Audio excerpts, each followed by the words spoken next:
Our best of 2012 for today brings us back to August of last season and the $10,000 to win Mr. Supermodified event, which would see a three-way battle between Kody Graham, Michael Barnes, and Joe Gosek for the big win. But early on, it was the son of another former Mr. Supermodified champion, Michael Muldoon, and the number 50M pulling out into the early race lead ahead of Bobby Haynes Jr., Jerry Curran, and Stephen Joya.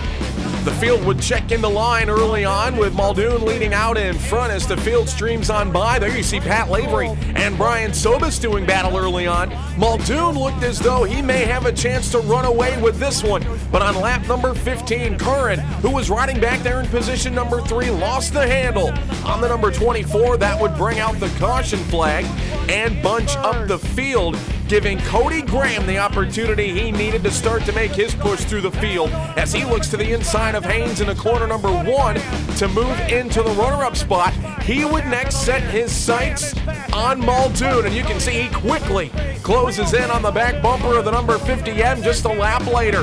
Graham finds the low side again, this time into corner number 3, and you've got a new race leader. Kody Graham looking to become the 4th different driver to win his first career Novelis Supermodified main event during the $10,000 to win Mr. Novelis Supermodified feature.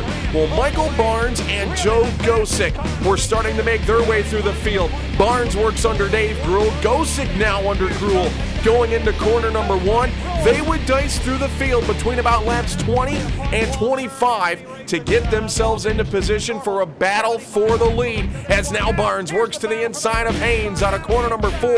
Gosek, seeing Barnes making all the moves, he pretty much mimicked him through the entire field as the 99 and the 00 work to the low side, moving their way up into the 2nd and 3rd position by the number 50M of Michael Muldoon. And Barnes and Gosek would quickly begin to reel in Kody Graham in the second half of this race, and it became a three-way battle for $10,000. As Graham began to slow just a tick, Barnes and Gosek were truly coming into their own at the end of this one. And eventually, Barnes would find the outside of the speedway into corner number 3, trying to make the move for the top spot, but couldn't quite make it stick. And this race really got interesting once we got into lap traffic, as Graham trying to find his way by the 06 of Dave Cliff. Gosek tries to stick his nose into the mix as well, but Graham doing a good job of using the 06 car as a pick right there. DJ Schulich would be next in line, and it got really interesting coming out of corner number 4 late in this one as Barnes tries to work to the high side one more time.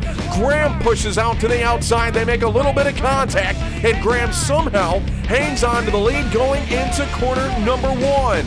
Well, just laps later, Barnes would try the outside one more time. He just was not going to be satisfied unless he was in victory lane on this night. And again, the 99 just barely breaks loose. Barnes does a tremendous job of gathering that race car back up, but that allows Gosek into the runner-up spot. Barnes would eventually pull off the track with overheating issues, leaving Graham and Gosek to battle for the Mr. Supermodified title, and it would be Kody Graham holding off Gosek to the line for his first career Supermodified win and a $10,000 payday. Gosek would settle for 2nd place one more time in his illustrious career as Michael Barnes comes over to congratulate Kody Graham in victory lane.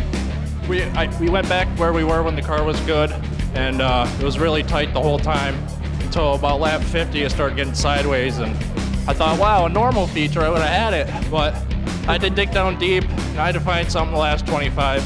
I was sideways, I bumped into Mike on accident, and all those lap cars, I thought he was probably going to get me then if he could, and he didn't, so I guess it was all right.